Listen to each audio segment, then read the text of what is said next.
Alrighty guys, welcome back to Star Wars Review. Today I am reviewing episode 6 of the second season of The Mandalorian, which was titled Chapter 14, The Tragedy, which was written by Jon Favreau and directed by Robert Rodriguez, and it came out on December 4th, 2020, which is today. So yeah, it's another pretty great episode.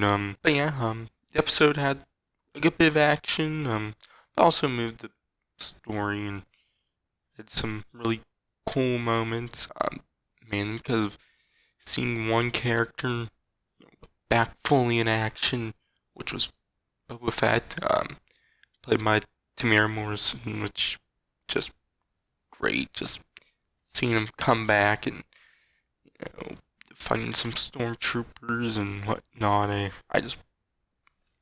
really liked his stuff in the episode. Which beforehand I said I really wasn't that excited to see Bubba return, but so far it's been good. I've actually really liked some of his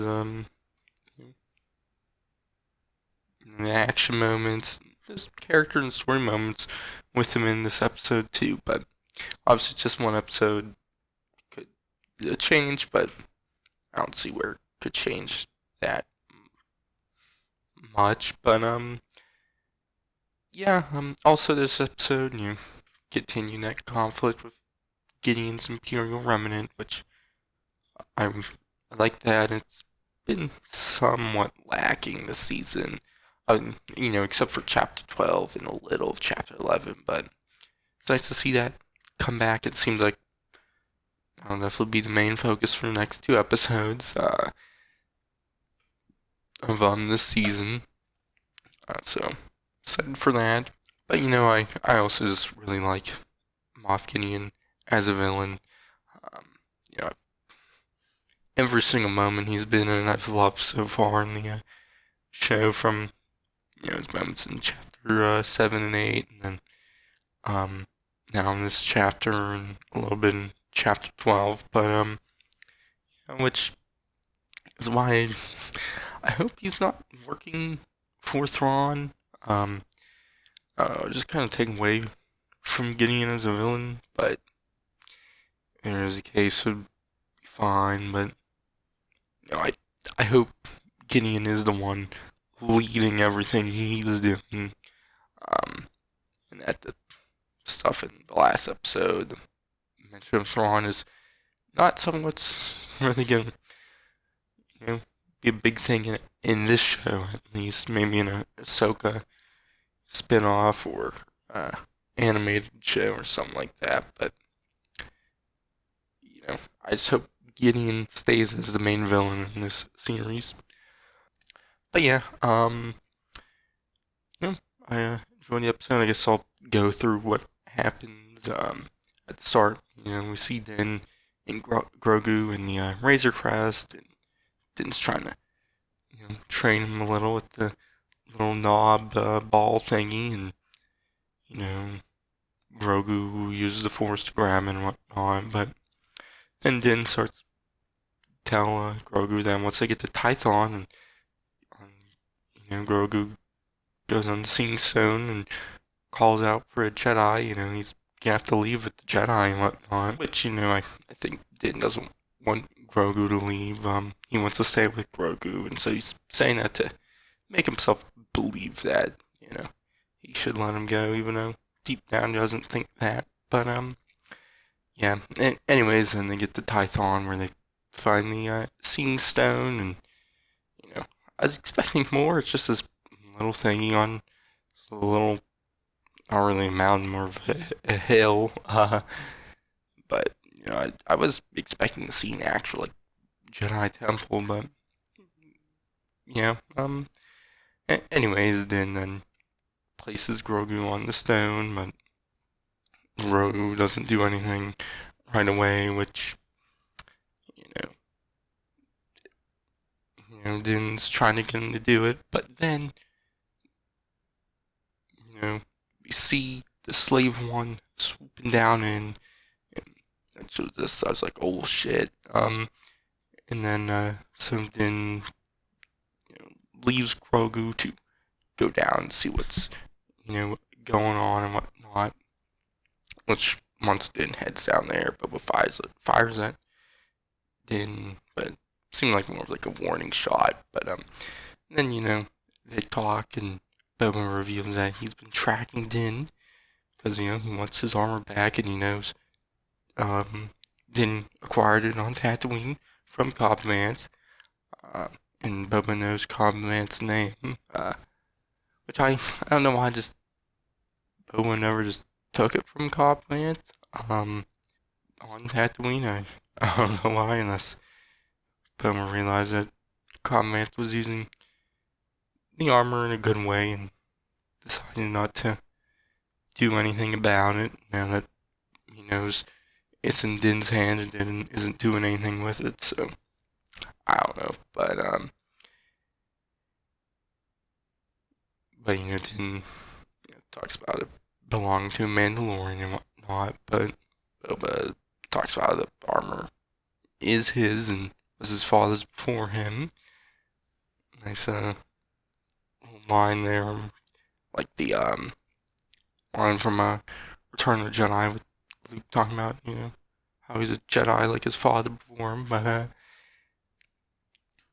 yeah. And anyways, then Boba reveals that he has a sniper watching over Grogu, and then if Din tries to make a move, the sniper will shoot Grogu, and that revealed to me that Fennec Shand is the one who is the sniper, which we saw in Chapter 5, and at the end of the episode, we now know Boba walks up to her at the end, but yeah, eventually they all agree to put down their weapons and talk it out, but then we see this shuttle come down, and which is full of stormtroopers and whatnot, and so Din heads back up the hill to Grogu, who's now in this like force bubble thingy surrounding him and meditating and whatnot, and Din can't reach inside the bubble, it just knocks him back. But yeah, anyways, we see Boba and Fennec Shand fight off the troopers, but I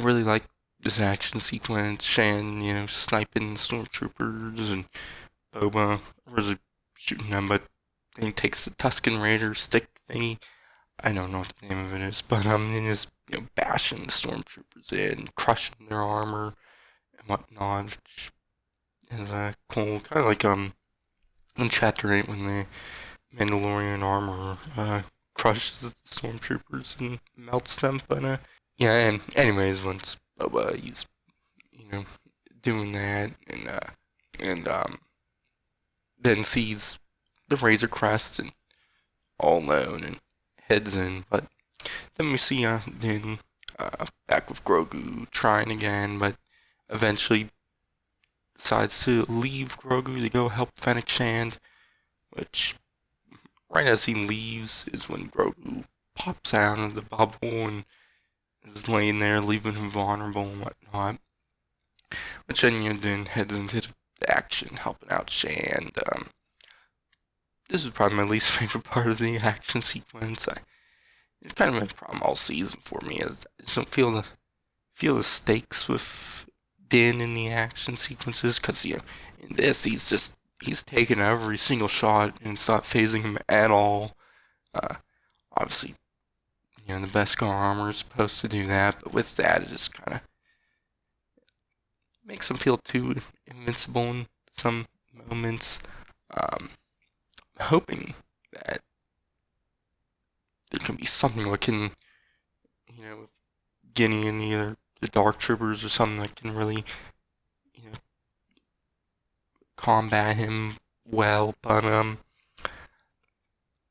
yeah, and anyways, then we see Boba come up in his armor, shooting the stormtroopers with his blaster, and he doesn't have his blaster from Empire Strikes Back or Return of the Jedi. I don't know what happened to it, but and then he's shooting them with his wrist thingies, and I guess he also has a thingy on his knee pad which can shoot, which that's something. But then the stormtroopers all flee to their shuttles and try to fly off, but Boba goes and shoots his, the rocket thingy out of his jetpack at them, destroying both the ships, which, at first I thought it was like, the stormtroopers had, Grogu with them, and that's why they were leaving, but, they're just being pussies and they ran away,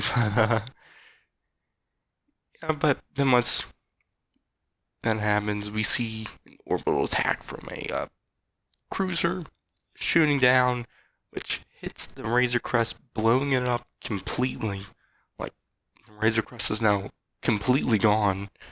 Like, it's gone, which really surprised me, so, rest in peace to Razor Crest, but, then Din races back up to the mountain to Grogu, during this, because when they laid down their weapons earlier, Din laid down the jetpack, and he doesn't pick the jetpack back up, which makes no sense to me. He could have gotten to Grogu fast enough, but in the scene, he's not fast enough, because we see Gideon in the Arqueence class cruiser, deploying the Dark Troopers, which you see 4 of them launch, which was cool.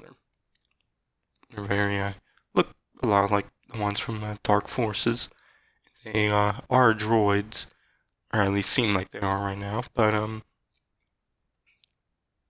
obviously the Dark Troopers beat Din to Grogu and take him, which then we see Boba and the Slave One about to shoot down the Dark Troopers, but Din says not to because it could and, probably will 100% hurt the child, so Boba agrees just to follow them and sees them head to the Arqueence cruiser, and he's like, oh no, he dips out and whatnot, and obviously lands, and we see Din trying to recover stuff from the wreckage of the Razor Crest. He finds the Beskar staff Ahsoka gave him, and then the little knob ball thingy, and that's it. So seems like I would assume Din's incinerating rifle thingy is gone now too. So yeah. Also, don't know what happened to the jetpack. It was confusing me why I didn't have it anymore. But then, Din and Boba talk, and Boba shows something with its armor, but showing that it belonged to Jango and, him, and Din asks if Jango was a foundling, which Boba says he was, and then Jango fought in the Mandalorian Civil War, which I love this moment, now being 100% confirmed that Jango is a Mandalorian. Again, I was never the biggest fan of him not being one in the Clone Wars, so I'm happy that he now is, and that he was a foundling, which makes sense that why Almec in the Clone Wars have been like, oh no, he's not a Mandalorian, because he probably didn't agree with the foundling stuff, but, yeah, and then Boba and Fennec Shan say they are now in Din's debt for helping, Boba get his armor, and that they will now help, Din recover Grogu, so then we see them head to Navarro and the Slave One, where Din then asks Cara Dune to find some info on Prisoner, which Prisoner is Mayfeld, which was Bill Burr's character from Chapter 6, which I guess, Cara Dune is now a New Republic officer, and Cara says, isn't going to give Din the info, but then, Din says Gideon stole the child, so Cara gives him the info, where Mayfeld is being held, which I guess in the next episode we'll probably see that. So yeah, I don't know. I really didn't care for Mayfeld and all those other characters from Chapter 6, so I'm very excited for that. But then we see Gideon and the Arqueence going into a cell with Grogu, and Grogu's using the Force on 2 stormtroopers, which Gideon just lets it play out. And because, when Grogu uses the Force, he gets tired and whatnot. Gideon talks to Grogu about how how he gets tired and shows him the dark saber and whatnot, which is now the second time we've seen the dark saber and ignited in the series. And then he has when the stormtroopers stun Grogu and put some cuffs on him, and that's where the episode ends. So really like the stuff of Boba in this episode. Definitely the stuff of Jango being confirmed as a Mandalorian. I really like that. And the action episode was great too, and like always, I love the stuff of Gideon. And the episode was a lot different than I thought it was gonna be. I was expecting some more spiritual, I guess, on Tython with Din and Grogu. Maybe learn more about the Force, but it wasn't that. But at least still was a great episode. My grade, I'm gonna give it an A-. So yeah.